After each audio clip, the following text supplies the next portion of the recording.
Hello, everybody, and welcome to the show. On today's episode, we have two fantastic guest interviews for you. First up, a Playboy model slash ring card girl slash most valuable productions. That's Jake Paul's organization. She's a media personality there as well as an interviewer. And now she makes her professional boxing debut at Misfits Boxing on August 10th.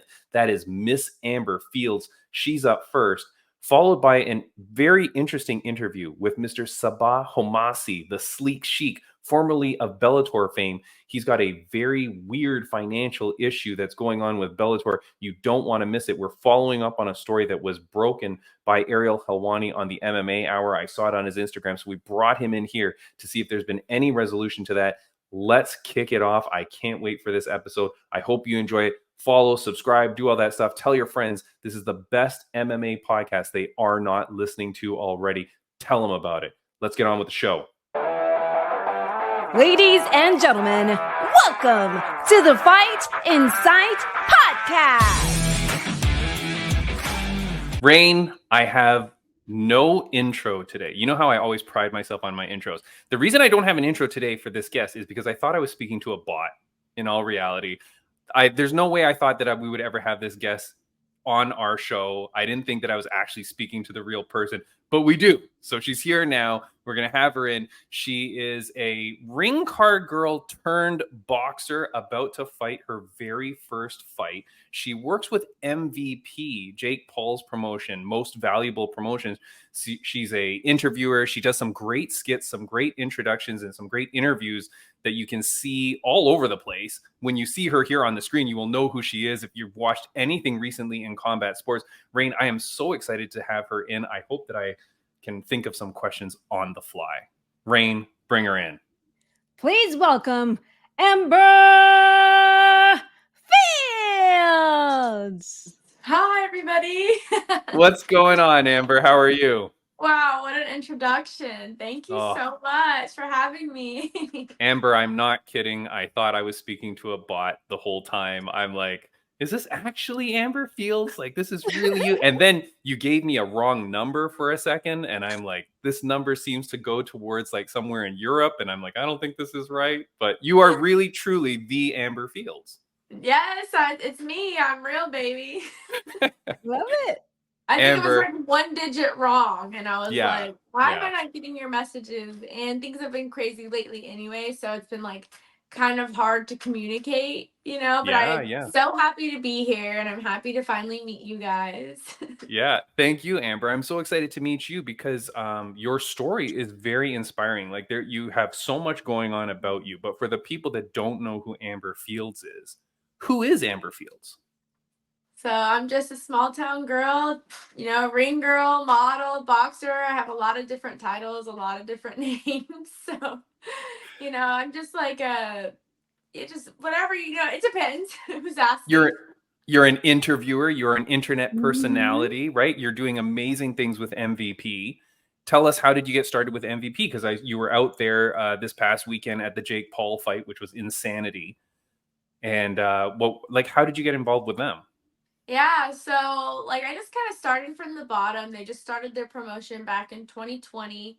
And I just reached out, was like, hey, I'm the queen of Tampa. Let me host you. You need anything at all, just let me know. And then the owner, Nikisa, was like, hey, I'm actually going to be in town. Do you know a few good places? And then I hosted him and was just showing him around town and, just getting connected. And then he was just like, oh, hire models for me. I have a modeling agency that I own. At the time, it was non-existent, but I still kind of made the connection that way. And then throughout the years, I was just doing miscellaneous stuff for MVP, like hiring models, doing photo shoots, helping out with merch, promotion. And then I did a little bit of interviews, more on an internship level, not getting paid or anything.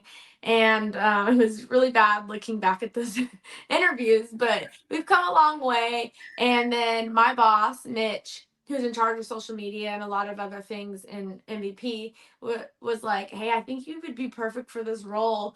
And I was just like, "Look at Nina Drama and what she does for UFC."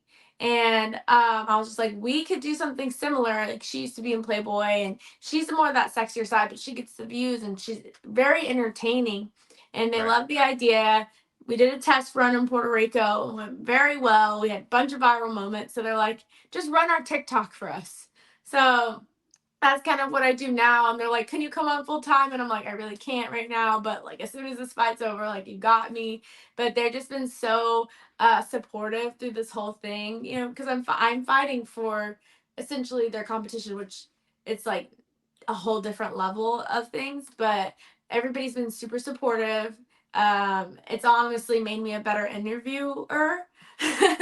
So Yeah.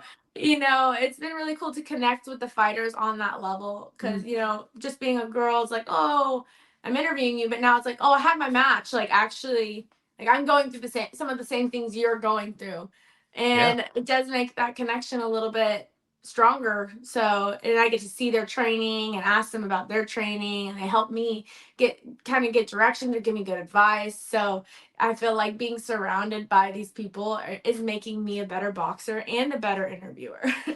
Yeah, for sure. Look, the only way to do it is to go all in, right? Like you Mhm. fake it till you make it. You go in there, you just believe that you belong, and great things happen. But I will say, like, you do a great job. Like some of the interviews that you've been doing and the content you've been putting out, your comparison to Nina Drama, I can see it, right? I get what you're saying. But yeah, you've got the funny side to you, you've got the personality, you don't seem like you're shy. So Yeah, that's great. absolutely not. Yeah, and most of this, of course, I don't want to copy Nina and do Yeah. exactly the same things that she does. So I try to come up with things that are trending or haven't been done in the boxing world specifically. Like we just put out the content today that was like, "Who's your phone screensaver?"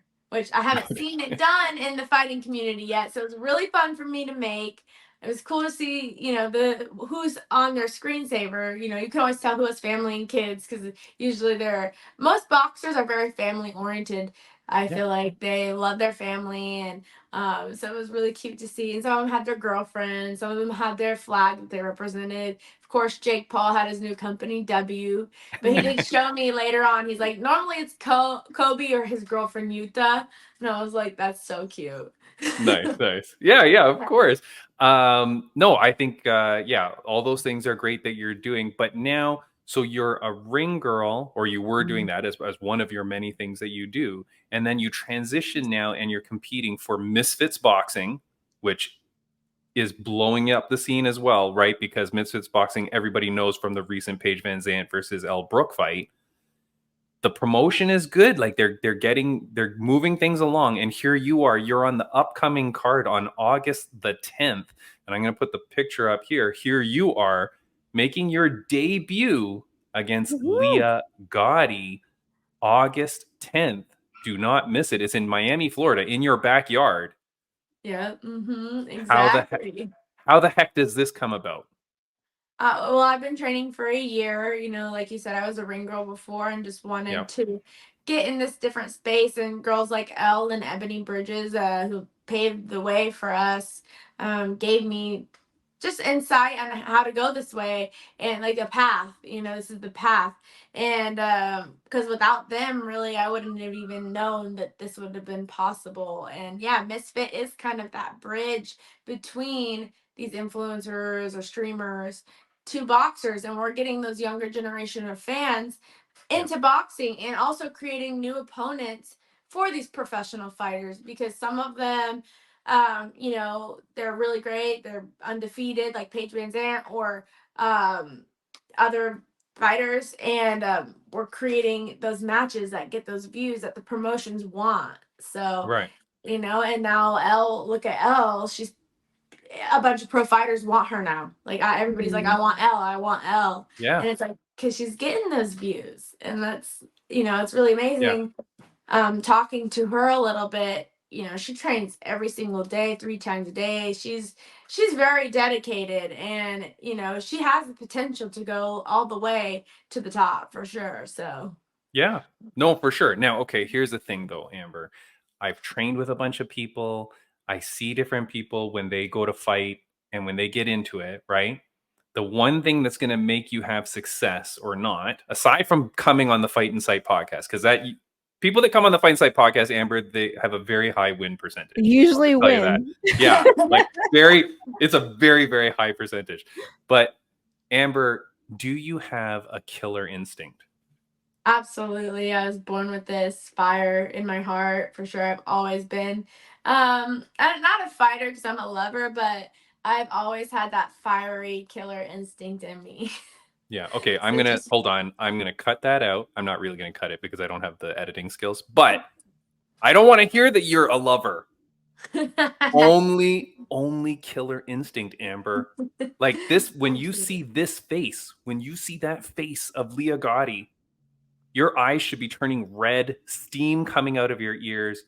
It's game time. It's go time. Do you understand? Like seriously, you're gonna be Amber the Killing Fields. Oh You yeah, know for what sure. you know what I mean? Amber the animal, baby. Yeah. Like so do you have it in you though? Like when you get there and she is not blocking and she's a little bit wobbled, are you going to go in there with that devastating finishing blow? Absolutely, absolutely. It's all about your stamina and I got it. Nice. Got it. Okay. And how's your training going? I know that you're training at Lights Out Boxing and Franklin Boxing Gym, I believe, the two places you're Yes. training out of. Yeah. How's it going? Are they getting you ready? They're taking it serious because I don't want to have to call up those gyms and get mad at them either. Like this shit is real. No, absolutely. My coach, I think, is one of the best, in my personal opinion. You know, his style is very cutthroat, very, Yeah. um, more like the Cuban style boxing. He's got a mix, but just lots of movement, and just like you said, just go at it, killer, nonstop. Don't stop, keep moving.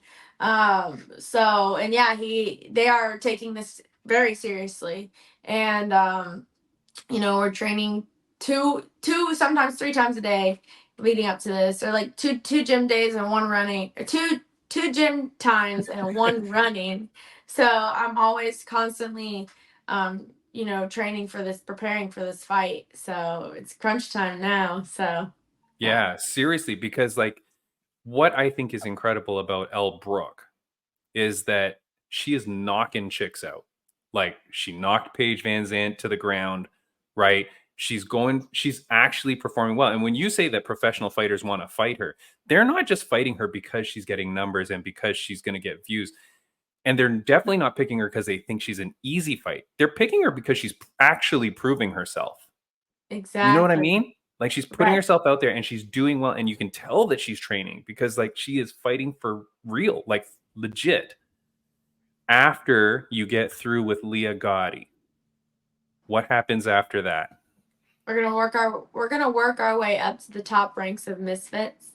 You Nice. know, Nikki Crew has the belt right now for the lightweight.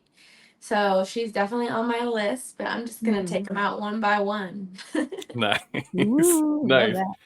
And what was something that you've learned from being around all the boxers and the fighters, especially this past weekend? What is something that you took away from it all? Like, what is something that you've been able to adapt or put into your own training? Yeah, just like patience. Don't be so eager. You know, a lot of times when I'm in there, I'm just like a little bit too eager to get those punches in. But after seeing some of the fights this weekend, especially like defending myself, go in whenever she's punching, like don't just block, like go in at that point, because Right. as we saw with H2O, you know, that's how he got the knockout. So that's what I'm planning to do.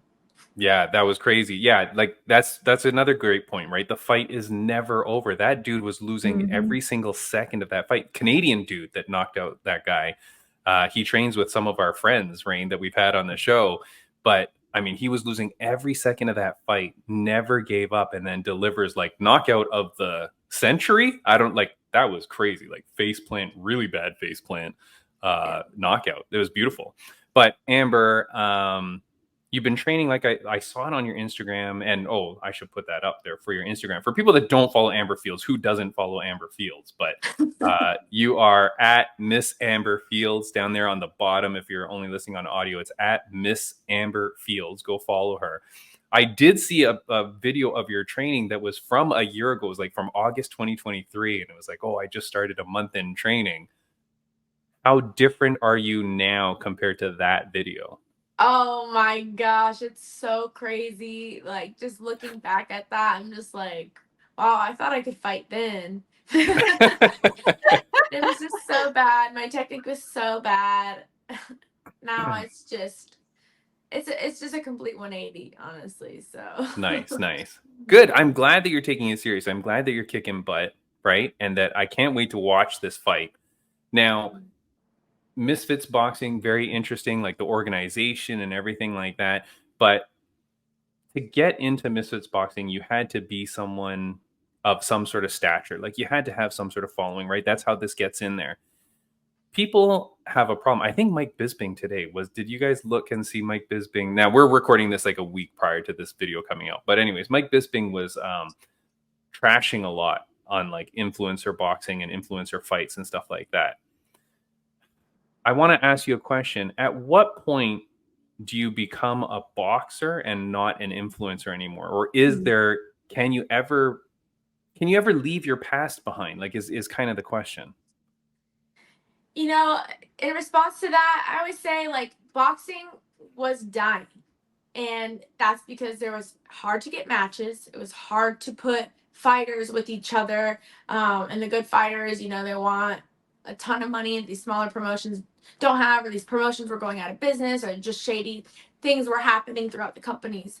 Now look at it. Like we're filling stadiums, we're streaming, and bringing the younger generation forward. And more, even though we're influencers, we're still boxers, and the ones that are winning and proving ourselves, that just creates a bridge. It creates more opponents, it creates better views, it sells tickets. And not even that, it's just like we're just climbing the ranks, just trying Right. to make this more popular. And yeah, so but your question was Just like what I don't like is that when I see someone like Elle Brooke, right? Whatever her past is or was or whatever she does on the side, the fact of the matter is she is a boxer. Like she's training enough to be able to say she's a boxer. So I always feel a little bit weird when people are like, "Oh, that's just an influencer," or "That's just an influencer boxer." And I'm like, "Okay, but that chick could kill you." Like, and I'm talking to my friends that are guys, I'm like, I'm pretty sure Elle would murder you in the boxing ring. You know what I mean? Like these people are training legit. So like at what point, like if you used to work at Walmart growing up and then you become a lawyer, people don't go, "Oh, that's the Walmart lawyer." No, like you're a lawyer. Like you transition into something different. Do you feel like it's weird when people might refer to some of these people that have proven themselves time and time again as kind of like disparagingly, like, "Oh, that's just an influencer"? everybody has their opinion, and that's okay if they look at me as just an influencer. I'll prove myself and show that, just like Ebony Bridges, she used to be a ring girl as well, and then she started boxing, and now she's a professional boxer for Matchroom. And she was undefeated until her last fight, but even then, now she's working with Forged, which is Conor McGregor's Yep. stuff, and she's sponsoring fighters. And my goal is to inspire other women to get into boxing, whether it's for fitness or professionally. Yep. And I was kind of lost last year. Just like I was a ring girl, but I didn't feel very valuable. I didn't know which direction I wanted to go, and this has completely changed my life. Now I went from being influential to the influence. And I hope that more people, even if you work at Walmart or McDonald's or whatever, like get into boxing. and Yeah. and it's not cheap.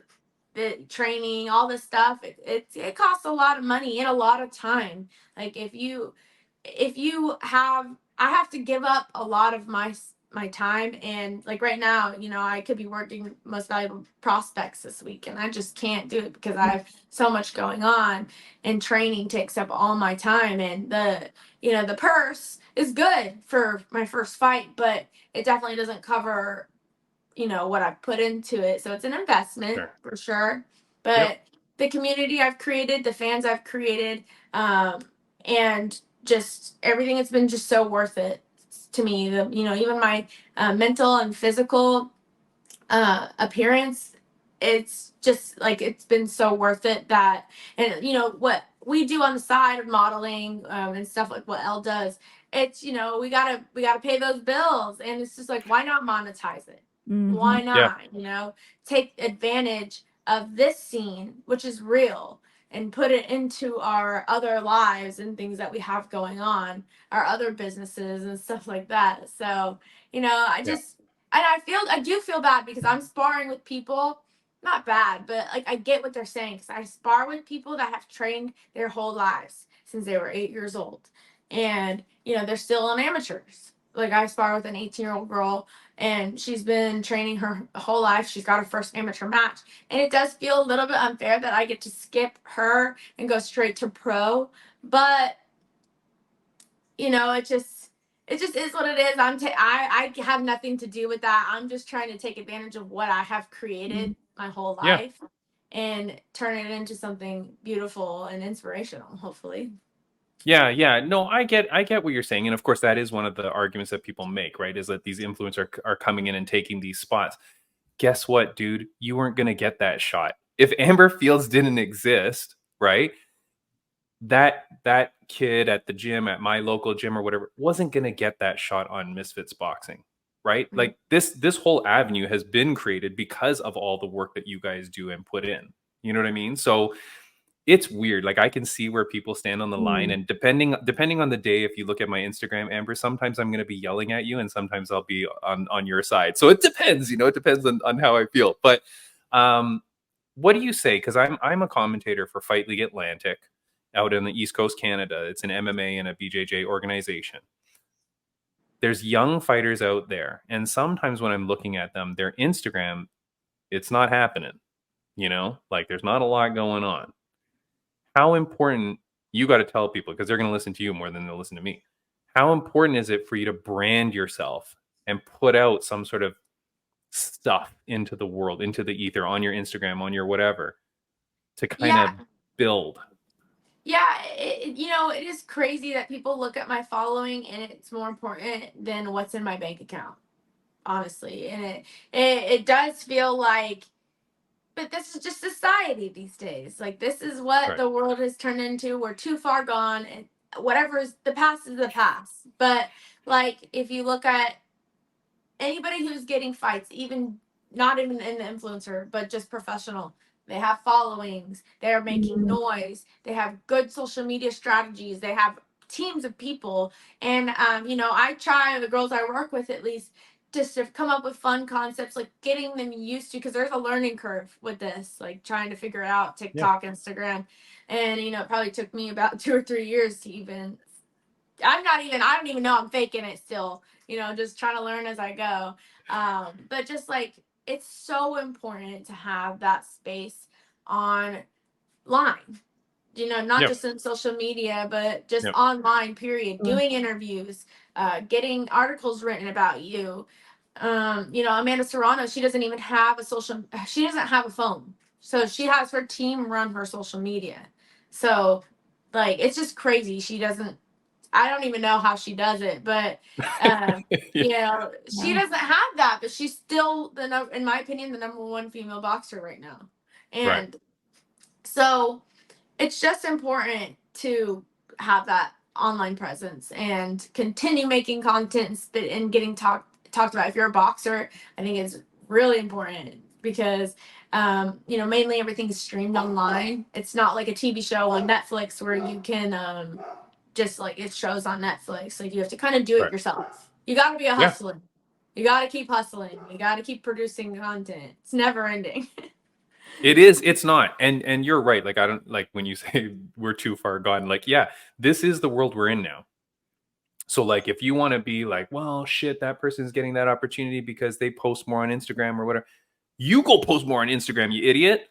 Like you got to figure this out. This is the world that we're in, and like every organization from small to large, like if you've got a following, if you've got people, because that translates to money down the road at some point. You know what I mean? And even the people in UFC, like when we have the UFC fighters on this show, Amber, they talk about the importance of like branding themselves. There's like they have seminars at the UFC that where they talk to them about how to brand themselves, what to do, how to create your social media presence. because it's a big difference. Like if you can get yourself out there and get people talking, that's what happens, right? Yeah, and for a But long time, like it was just so confusing. Brand yourself, and you're just like, how? What does that even Mm. mean? You're like, I yeah, don't even know. And I really is just continue making content, figuring out how to do it on your own editing. So like I download CapCut. So for people out there, download CapCut. They have templates. I mean, eventually you want to go to Premiere if you have a team of people, but yeah, just start looking at TikTok, saving videos you like. Honestly, copy people until you can come up with your own ideas. You do have to yeah, kind of be creative, and I understand some people aren't strong in that. So copy me. If you find something you like, save it. Just make it your, just copy it until you can make it your own.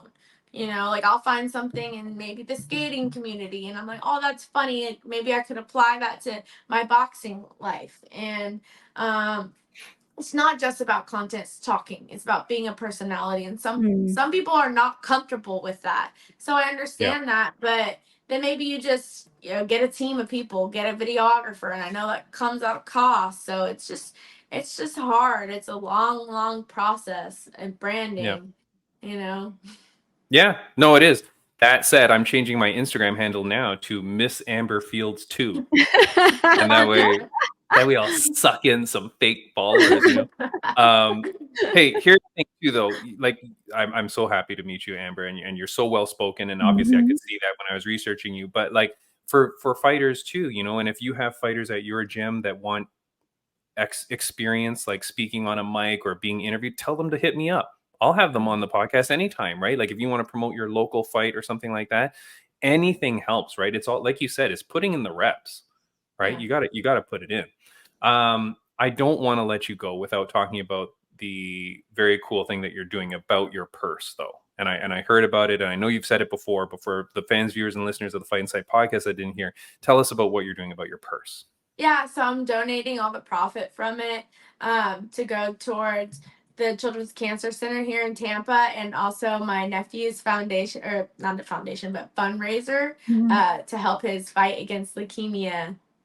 So, Nice. Aw. Yeah, yeah. congratulations, Amber. I'm Thank really you. happy to see that. I think like when people do things like that and to help bring awareness and stuff like that, really kudos to you. That's really lovely. So, Yeah, um, especially because it's so personal. Like, I'm just happy that I can give back. It's not about, like I said, it's not about the money for me. It's about what boxing does for me mentally, physically, in my community.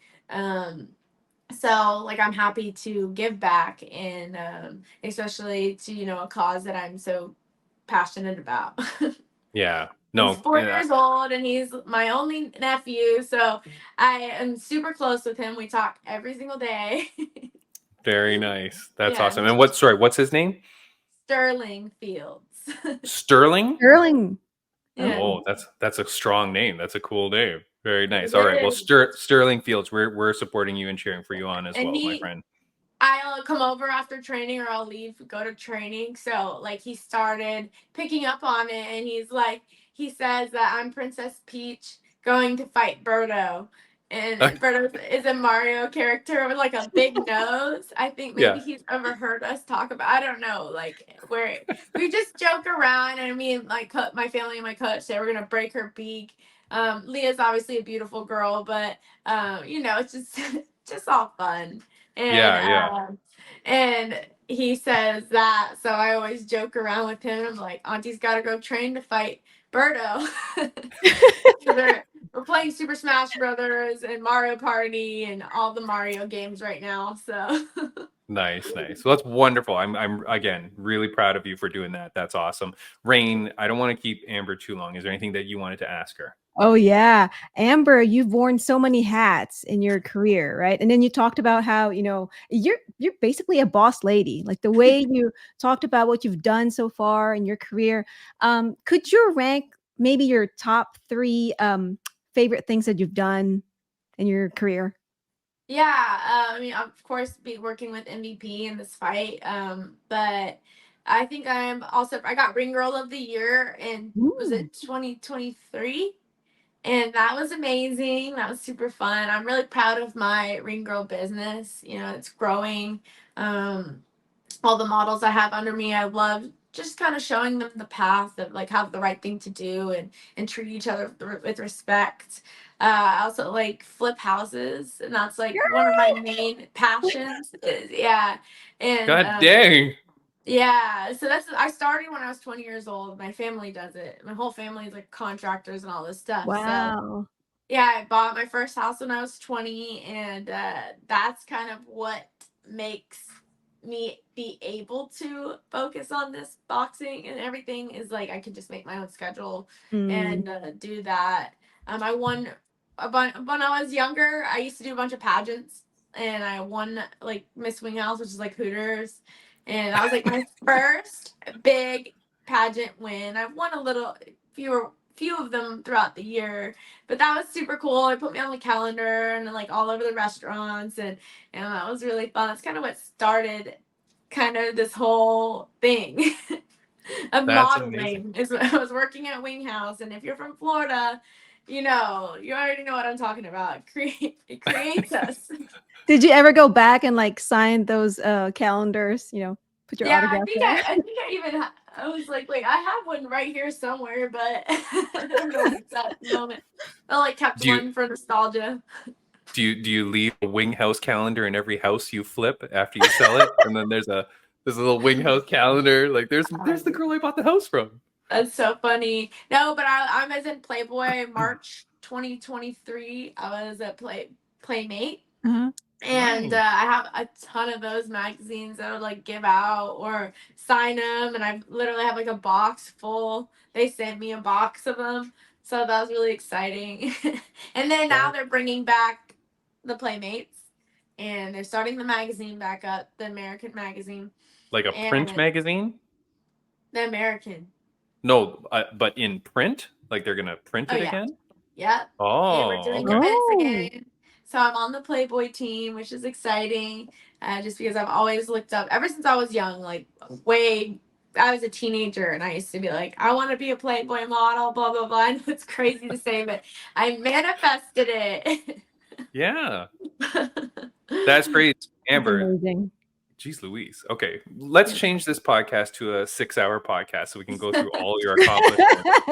Because I feel like there's got to be stories like at every stage. But geez Louise, though, Rain, like I'm always so impressed with people that are such Mhm. entrepreneurs, right? People that go out there and kick ass. And so this is the thing too, Amber, when you're doing interviews, aside from this podcast, right? Which you didn't say Fight and Sight was one of your greatest accomplishments, but maybe that was just you're getting to that one. It was Was that coming up. You close? cut her off, so It she was was Yeah, about close. to say it. All right, it's close. Made it to Playboy, Fight and Sight podcast. Like, it's close there. yeah, Um, exactly. but like here's the thing though, make sure that you explain that to yourself, or sorry, explain that to people when they're interviewing you and stuff like that. The fact that like you're flipping houses, the Mhm. fact that you made it into Playboy, the fact that you're doing all these things, beauty queen, doing all these things that you're doing, it's crazy because I think people discredit a lot of the influencer fighters because they go, oh, that's just some pretty girl that just because of her looks, look where she got now. No, man, you're busting your butt, working your butt Mhm. off, training hard, doing this because you really want to. Don't let people discredit who you are. You know what I mean? Like, Yeah, absolutely. yeah, Everybody who it only motivates me. I grew up in a small town, and of course, people talked, and it just made me want it more. Mm. right. People like somebody told me once. One of my ex friends was like, "Oh, you can never do fighting, or you can never be in WWE," and I was like, "Bet, watch it." Like, oh, and it just like not that that's it just always sticks in the back of my head. Like somebody says I can't do something, I'm like, watch me. And Yeah, there's so many people in my life, friends, family, that are so supportive of me and just continue to encourage me. I don't even Mhm. hear the people that have anything negative to say. Oh, she's just an influencer. I'm like, you must not know me because anybody yeah, around me knows that I'm busting my ass. I'm always making money. I help people make money, or I help people in general, and that's the yeah, most important thing to me is to help people. And like they all know, like if anybody's like, oh, you're just a dumb bitch, I'm like, first of all, I'm sweet as fuck, and I'm smarter. I'm probably smarter than you and your mama. So Yeah. Street smart at least. Yeah. That's what I mean, both those things that you were just saying, that's what Rain was talking about you before you got here. Just so you know. Like she was saying that. I don't know. Next fight. Rain versus Amber. Um, All right, we're keeping you way longer than what we had intended. And I really appreciate your time. Like seriously, like you're wonderful to talk to. I do hope that you come back to the podcast Yes. after, because I want to hear about the experience. I want to hear what you've learned. And after that big win that we'll be cheering you on, I want to see it. I did have a photo here. We didn't get to it, but of course you were at the at the Jake Paul fights. And so here's a couple of photos of you just for people to see. But again, just go to Miss Amber Fields on Instagram. You can see all her content. And there you were there kicking ass with Most Valuable Productions.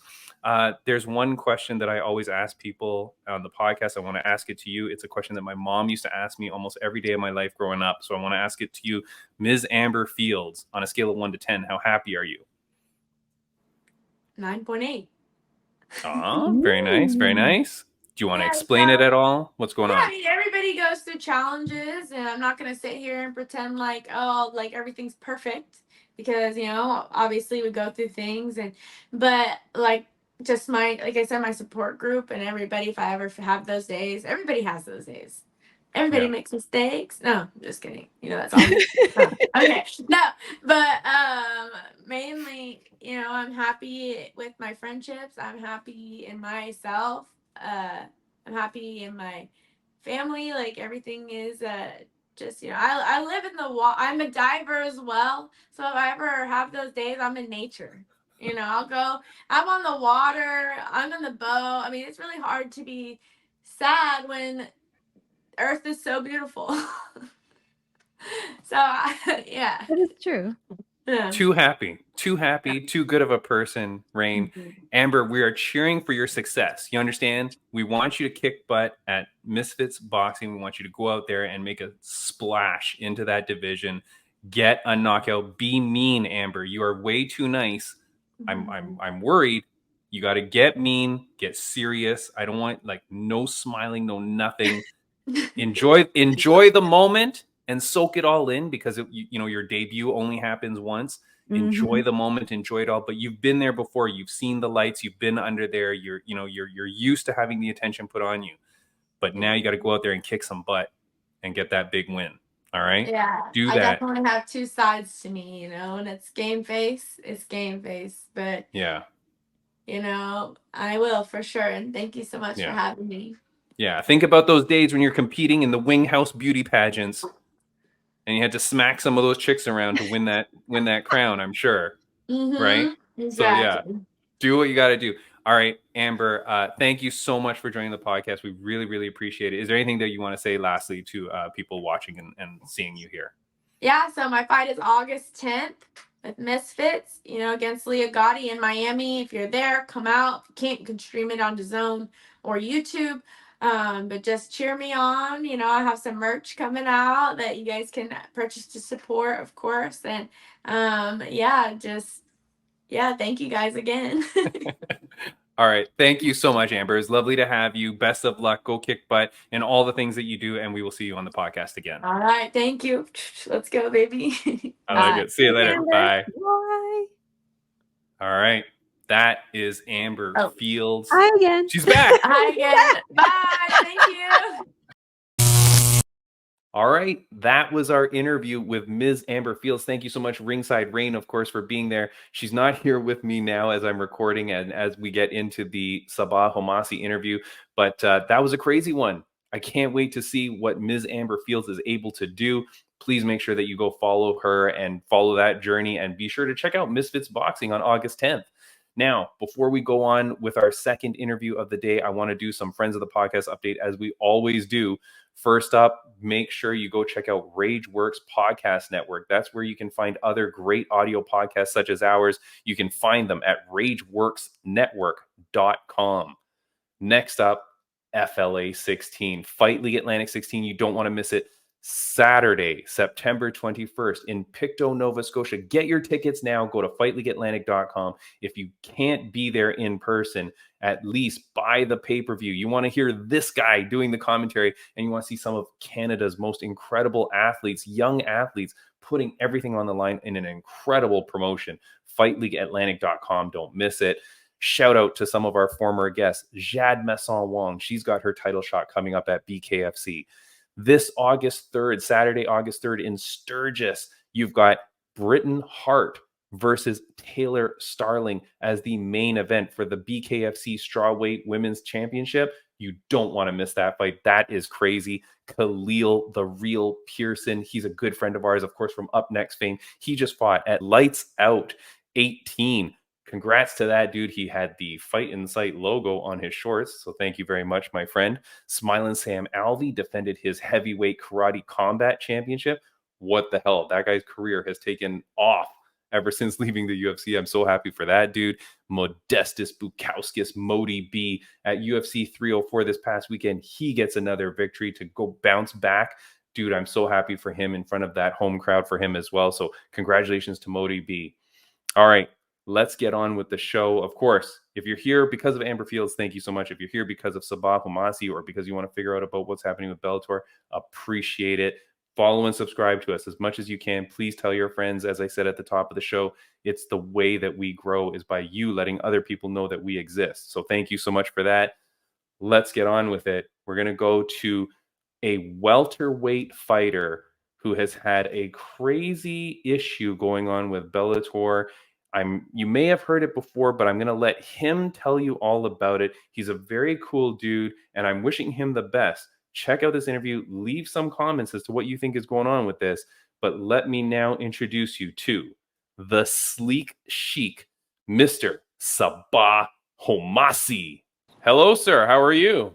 Good, man. How are you? Not bad, buddy. Thank you for joining the show. I really appreciate it.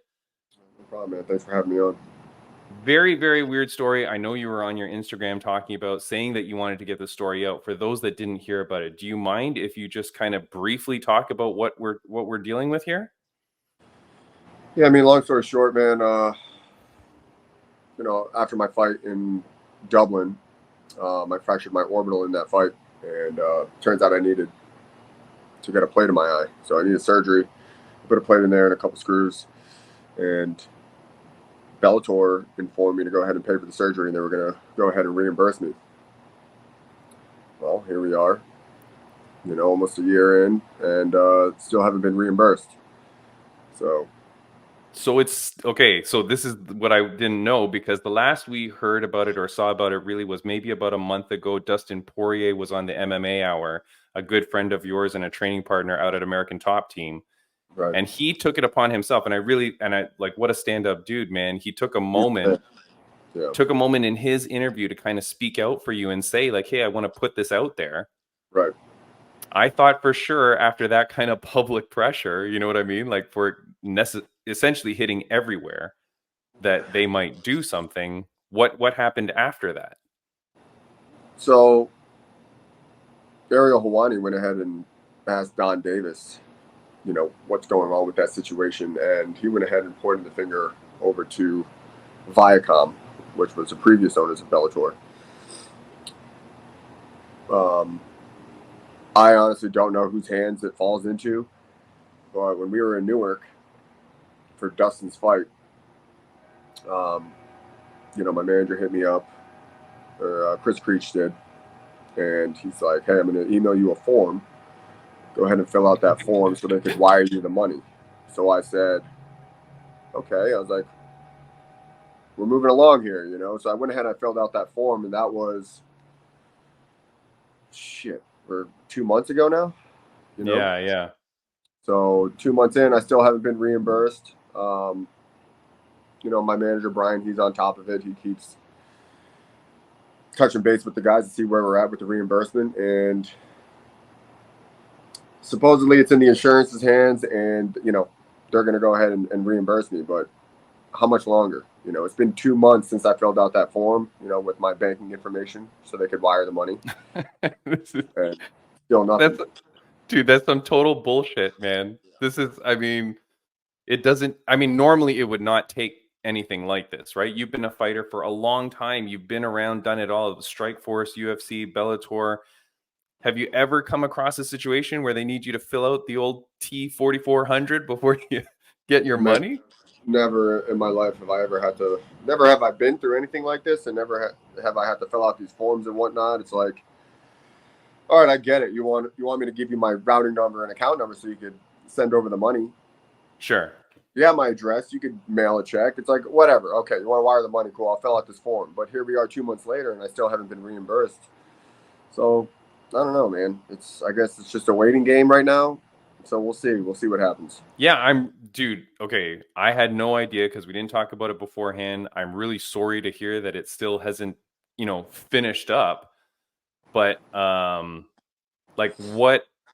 That's crazy. Like, you think like if PFL takes over Bellator, essentially what you do is you take over all their accounts. You know what I mean? Right. Like whatever they owe, whatever they're responsible for, their leases, their whatever, you take that over. If you speak to Don Davis, it shouldn't be, oh, go talk to another guy. Like you're the guy.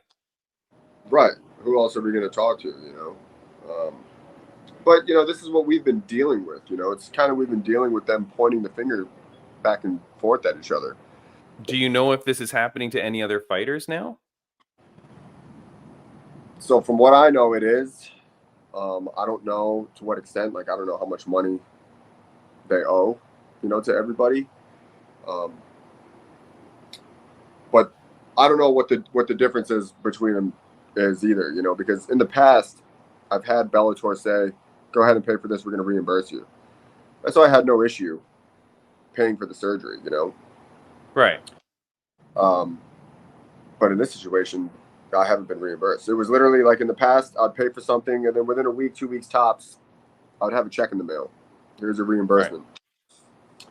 Right. This time around, not so much. And just so people understand, like, because the thing is, like, when you're on Instagram, like MMA, Twitter, anything like that, people really have no clue, man, like what happens with like medical bills and things like that. The situation you're talking about is injuries that occurred during the course of the fight. And those things are supposed to be covered, right? In most professional leagues, that injury would then be covered. All of them, all of them, especially when you're talking about, major promotions, these are the biggest promotions in MMA, and you're coming across problems like this, which is unheard of. I haven't heard about anyone really in MMA that has gone through what I've been going through, so. Yeah. And the thing is that, with the dissolution of Bellator, with it flowing into PFL and like everything that's kind of there, it has been kind of a mess. Like we've been detailing it here on this podcast. Like you just had, wasn't it Douglas Lima that was having a bunch of problems? Other fighters have said they've been having problems with Bellator. Our good friend of the show and Sucker Punch, you're with Sucker Punch. Sucker Punch member, the gentleman Josh Hill, he was a bantamweight with Bellator, and then all of a sudden, like he was just kind of gone. Like and they unceremoniously have kind of let some people go. You are no longer with the promotion, correct? I'm no longer with them. No, man. It's I'm coming off 2 losses. Coming off 2 losses, 2 back-to-back losses, and what I think happened is PFL went ahead and acquired Bellator, and I don't think they knew what they were paying their fighters. They went ahead and made a huge cut. Over 100 fighters got released. And I don't know how they picked them and whatnot, but I think it had to do financial reason why. You take a look at, you buy Bellator, you don't know what these fighters are getting paid. Now you see what these fighters are getting paid, and you're like, oh shit, we don't want to pay these guys, what they're getting paid in Bellator or what Bellator was paying them. So look, I get it, it's a business, and but I don't get it. I don't understand. Yeah, no, man. Like, look, dude, I hope that everything works out with this issue. I mean, at the very least, you just want to cut even, for God's sakes, right? Like, you're not looking for anything. That's all I'm doing, just take care of the debt that I've acquired. I put everything on an American Express. So thank God I put everything on an American Express, because I would have been out however much I paid for the surgery. But now, with the interest and everything, I'm at like $30,000, Yeah, that's crazy. That's like super messed up, dude. I hope that it all gets worked out for you. Like people don't understand, like you're talking about with the contract thing. And if you don't mind, with fighter contracts, this is another thing that MMA Twitter and Instagram people don't understand, is like the contract between the organization and the fighter is really a very much of a one-way contract, right? Like you can sign for a 20 fight deal if that's what you want, but at any time the promotion can just cut it. Yeah, it's not guaranteed, you know. And that's the shitty thing, you know. When I was in the UFC, you know, I signed a four fight contract in the UFC. My first fight in was on 10 days notice against Tim Means, you know. Yeah. That went to shit. I ended up having surgery. I was scheduled to fight Brandon Thatch on UFC 200. I injured myself. I went into surgery. I was out for a year. Came back and fought Abdul Razak Al Hassan. Herb Dean comes in, fucks that up, steps in thinking I was hurt or something, you know, and I'm sitting here working on a single leg, and he steps in, stops the fight. And in the rematch, he got me in the rematch, man. It was my first time I've ever been knocked out in my life, and he got me in that one. And then after that fight, they released me, you know, so it's like, it kind of sucks because, you know, I know how hard I work, you know, and the fighters that I train with, I just wanted that one, give me that one last fight in the contract, you know, let me go ahead and go in there and prove myself that I do belong there. Yeah. But it is what it is, you know, that's the past. I'm trying to just look forward, you know, not behind me. Yeah, of course, man. Like, yeah, you always got to stay positive and look on to bigger and better things. What is next for the Sleek Sheik, Sabah Homasi? Well, we got, I'm going to jump into bare knuckle MMA. You know, we're in the talks with Gamebred FC. Nice. So hopefully by the end of the year, I'll be in there. They're about to announce some shows that they're going to have. So between that and bare knuckle boxing, you know, I'm told Brian to go ahead and you know, see if he can get me a contract with BKFC. So either one, if I could bounce back and forth and do both, I'd do that. Nice, man. I look forward to it, man, because those are like the great promotions, man, that have been popping up. But the thing is that you don't say ONE FC at all. Is that like zero on the radar? Is that organization just a disaster too? Man, I have some teammates with ONE FC that are going through a hard time with them, you know. So I don't think I'd want to do one, but just based off of what I hear. And plus, you know, they went ahead and said that they wouldn't sign any fighters that come from the UFC or Bellator or any major organization. They don't want to sign fighters that come from them, you know. So it's like, no, wait, hold on. I have not heard that at all. Is that like a public thing? I saw it online, actually. You know, I don't know if it's true or not, but I saw it online. It's very strange because like that organization, I don't know what's happening, dude, but that organization publicly has said that they were losing money. ONE FC. And that, yeah, like they were always recording like record losses. And then all of a sudden, it was at the beginning of this year, there was a report that said that their backers were going to start pulling out at the end of this year. So we're like, well, shit, if these guys can't hurry up and figure out how to start making money, which if you weren't for the last 10 years, I don't know how you're going to do it now, then it's kind of like problematic. And then like, I swear, like just a few weeks ago, right around the time when it seems like the investors would be gone, the owner Shatri announces that they're making profit for the first time ever. And you're like, what have you been doing that suddenly turned a profit after years of not? Right. So I don't know, dude. If you're in a hole, how did you get out of that hole, you know? Exactly. Yeah, without doing anything like spectacular. You know what I mean? Unless they got like new investors or something, but that doesn't count for the money lost, you know? No, exactly. Yeah, then at that point you're just running like a pyramid scheme, right? Like you're just like taking a loss and then getting someone else to cover the loss for the next one. Right. Eventually it catches up to you, you know? Yeah, who knows, man? I don't know, you know? Yeah, you know, like the opportunities and that's why like I'm glad that you're saying the bare knuckle and the Gamebred, right? The bare knuckle MMA.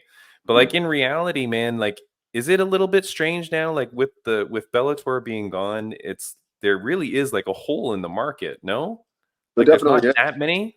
There definitely is. It's not really many big organizations that fighters can go to now, you know? It's like you got ONE FC, PFL, which who knows how long they're going to be operating the Bellator side, and UFC. You know, what else is out there? Yeah, well then, yeah, yeah, there's like kind of like the next step down with some other organizations. There are organizations around, but it's like, what is their financial status? What are they able Right. to pay for people Right. to actually truly make a living, right? Right. There was yeah, like there, I don't know. It's just a strange thing, man. Can I ask you what you thought about Dana White saying goodbye to Mohammed Makayev? Just in terms of contracts, did you see the story about that? Didn't he like sucker punched his opponent? Sucker punched his opponent, apparently, like behind the scenes at the hotel. Yeah. Blah blah blah. Then they a lot of warm up into their fight, like a lot of bad blood. It looks like it's going to be hot, and then the fight is a dud.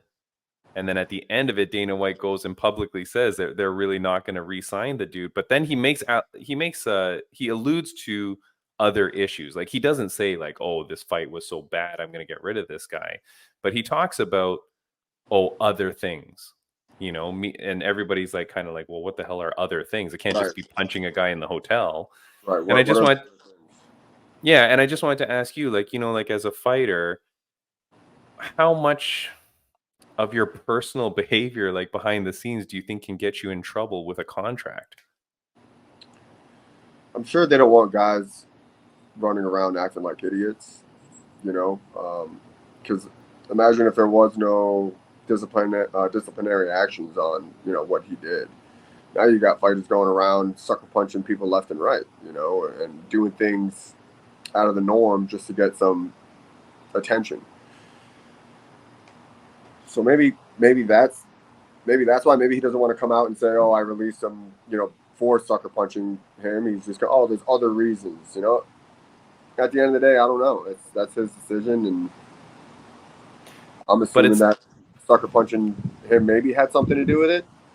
But it's kind of like, but if you were going to do that and you were going to set the line, you know what I mean? Like if you're the organization, you're like, yo, we got to draw a line in the sand here. And we're going to say, you can't be punching people in the fighter hotel. Right. If that's why you want to do it. And again, that's why I asked you before, like the organization always has the authority to cut the contract whenever you want. And I think it seems like for whatever reason.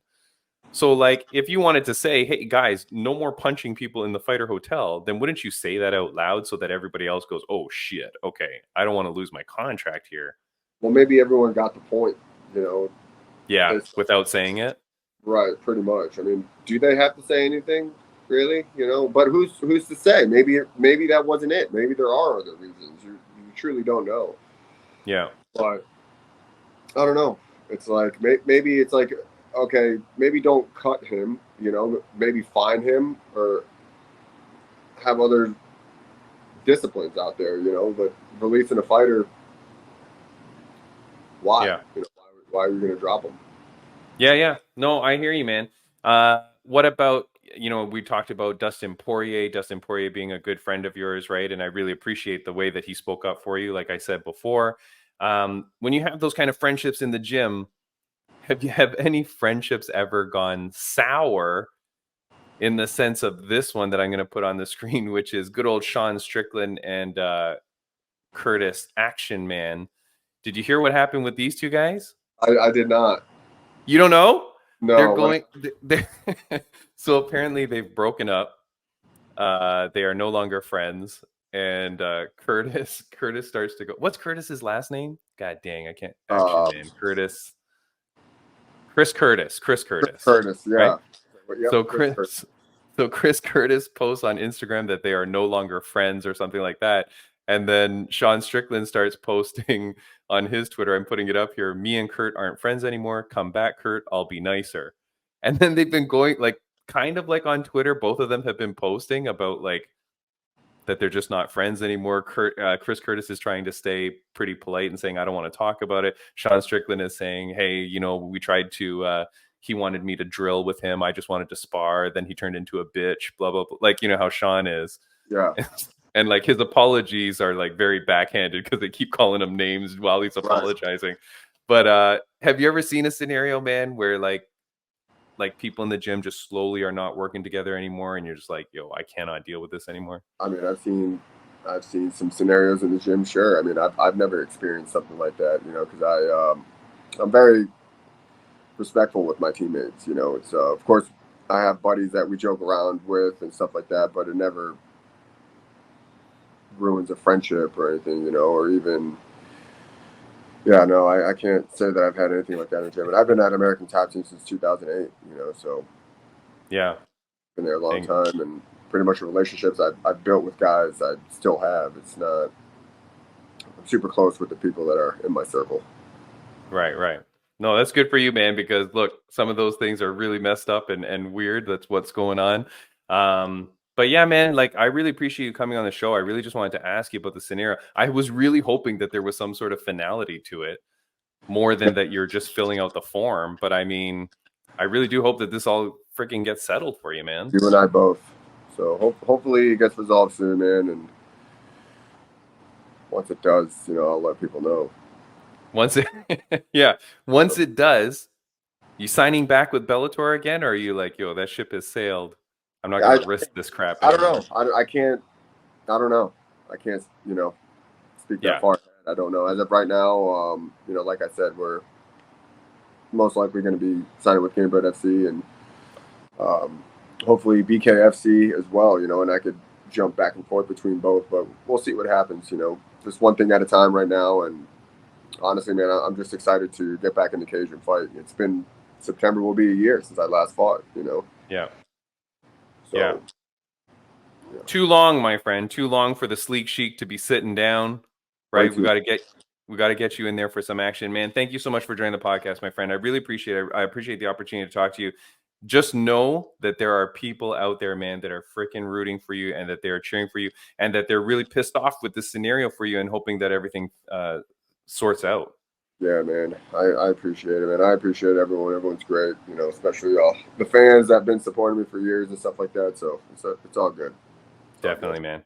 All right. Thank you so much. Thank you so much, Sleek Chic. Have a good one, my friend. Thanks, you too. See ya. Bye-bye. All right, guys, that is it for this episode. Thank you so much for joining us. Two great interviews, Mr. Sabah Homasi and Ms. Amber Fields. We wish you all the best in everything that you do. Guys, next week on the podcast, Mr. Trevor Wells, a MMA fighter of much renown. We can't wait to talk to him. He next competes at Melee 3 on August 24th. You've seen him on The Ultimate Fighter. You've seen him at Ringside Reigns UNF up next fighting. He's a fighter out there as well. He also trains with good friend Matt Queso Padilla. You can often see him on Queso's stories. Normally Queso's kind of poking fun at him or he's poking fun at Queso. I don't know how it goes, but we will meet him next week. See you guys.